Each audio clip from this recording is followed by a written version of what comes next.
everybody. Thanks for coming back this week and joining me in the shop. This week I have quite a bit of material to get through.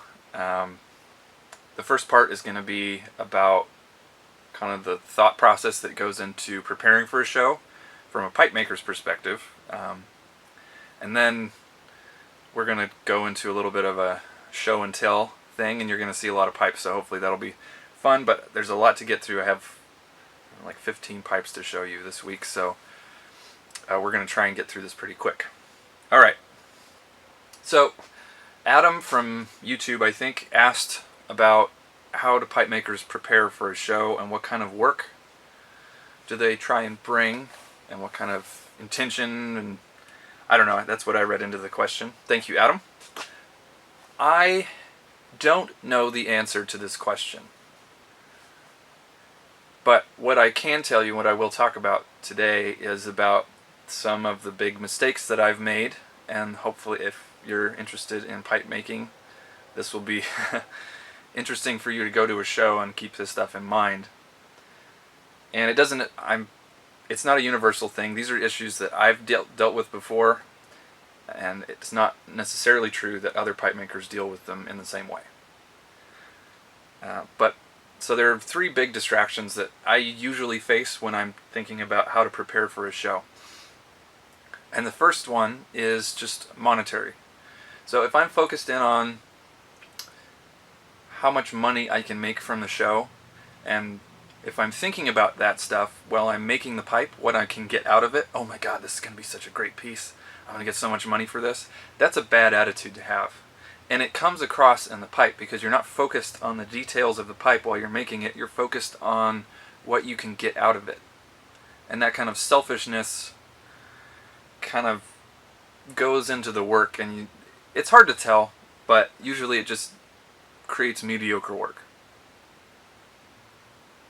And so something that really helps me with this, and is a very difficult thing actually, is to just go deep and say, why am I making pipes at all? And just really refocus in on that kind of first creative impulse that you had at the beginning, and why were you making anything to begin with. So it helps to go back to that intention. The second one, so that was kind of monetary concerns distracting you. The second one is kind of a competitive spirit and treating a pipe show like a tournament. Like, how can I win? And this is especially bad because of Instagram and Facebook and being able to see other people's work all the time and getting this constant influx of, oh my god, so-and-so's doing this kind of work and so-and-so's doing this, and I need to be up on this game and making these kinds of pipes and this style. That will create nothing original from you, and you won't create any original work. If you have a voice yet, or have a unique sensibility about pipes, which everybody does, but it just won't come out because you're focused in on what other people are doing. And you can never really copy somebody else's unique voice or do it better than them. You need to focus in on what you do best. And that's a hard thing to learn, especially in this distraction-heavy world of social media that we live in. So monetary stuff, competitive stuff, and experimenting stuff. So if you come to a show and what you want to do is just try a bunch of different stuff and see what sticks, and you have too much variety, you won't be able to go deep with any one particular shape or finish or style, and that takes a long time to develop, and you do need to play, especially more at the beginning, but it's important to keep that as you move through your career. But you don't want to do all of it, and you certainly don't want to just artistically vomit on everybody at a show, because it looks scatterbrained. It's just everywhere, and there's no voice or focus that kind of comes through, that you haven't really touched on a style or theme or the essence of what you're doing. And it also, if you do that too many times, you start to develop a reputation, at least with me, I look at pipe makers who are always experimenting and always trying too many different things, and it just looks like they're not committed. They're not disciplined enough. And that's been all of these have been big pitfalls for me. I've had shows where I focused too much on money, and the work just suffered. I've had shows where I was just thinking about what other people were doing, and, how I could look better than they did, how I could have like a more prestigious show than they did, and the work suffered. And I've experimented too much, and the work suffered. So this is all stuff that I've struggled with, and that hopefully you can avoid by just focusing in on the work. Be with the pipe, really engage with the process, and keep all this distraction out of your view. And the work will come through.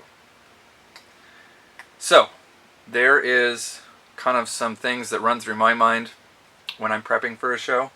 Hopefully that was helpful for everybody.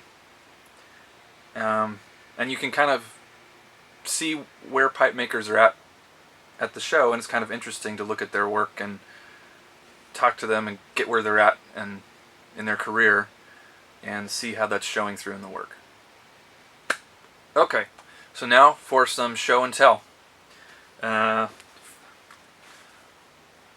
going to have some swag at the show if you're interested. Mugs and hats. These nice ivy wool caps. Alright. In the video, I'm going to put up 1 or 2 pictures of each pipe, and we're going to try and go quick. In the newsletter, I'm going to put the details, the weight, length, and chamber, and price. So you can reference the email for all the details. Oh, this is kind of my favorite pipe this show so far.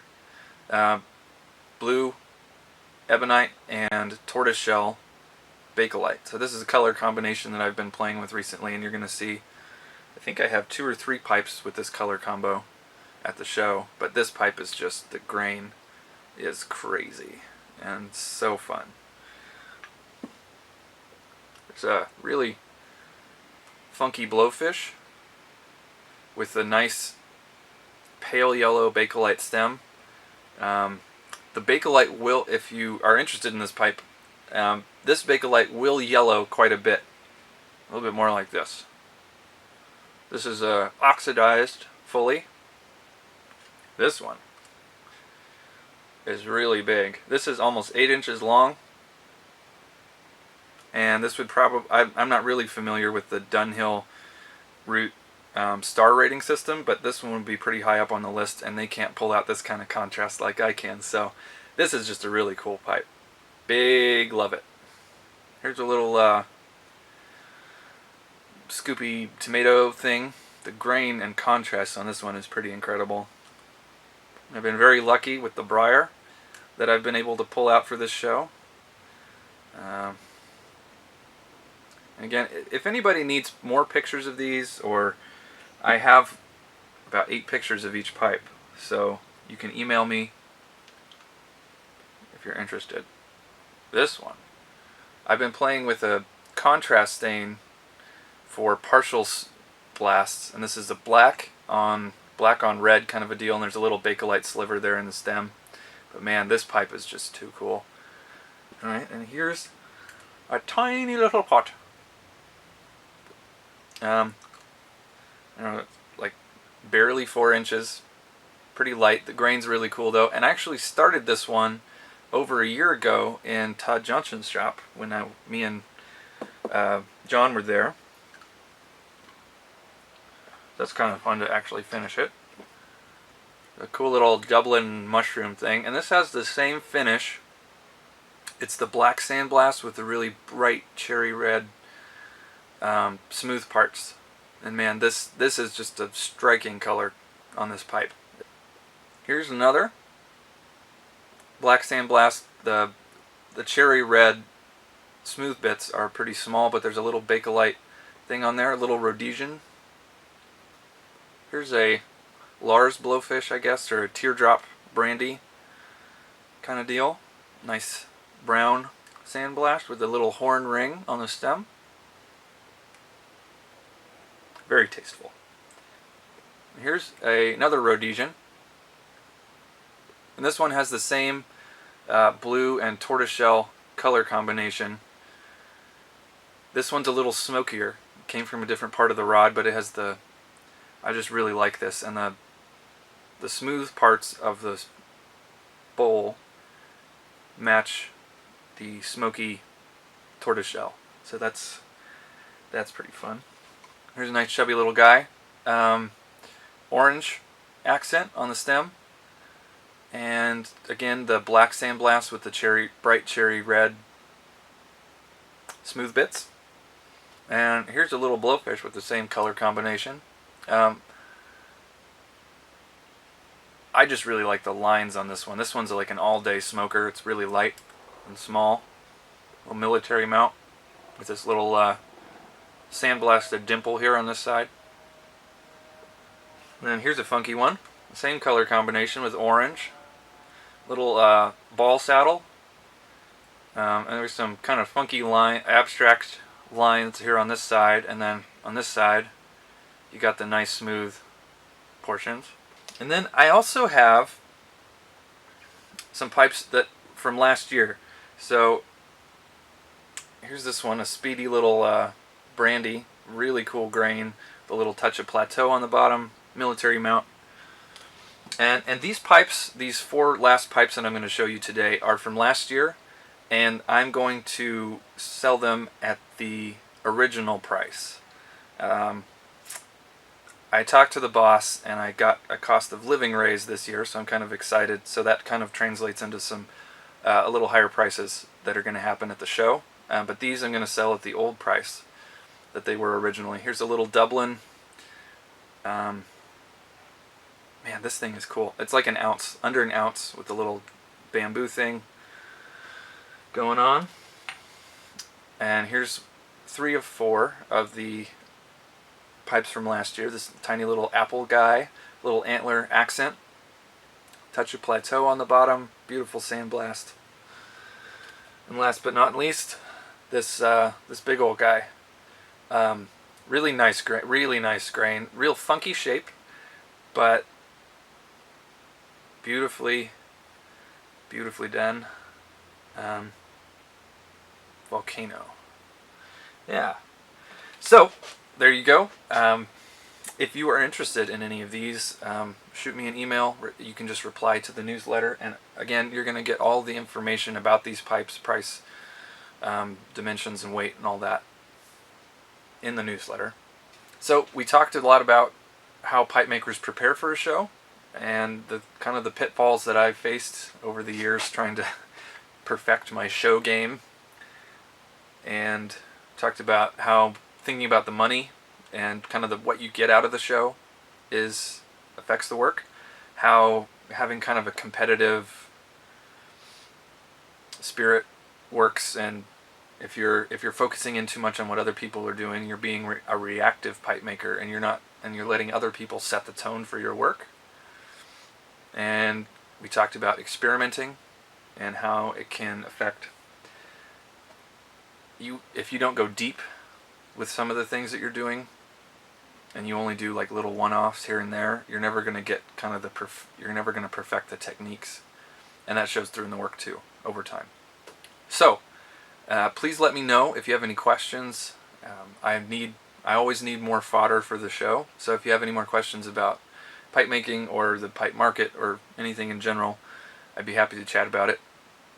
And if you're interested in any of the pipes that we saw today, let me know. Reply to the newsletter and let me know what kind of details you're looking for. I can send you some more pictures of anything you like. So thank you so much. We'll talk next week, and then we'll be in Chicago. See you, everybody.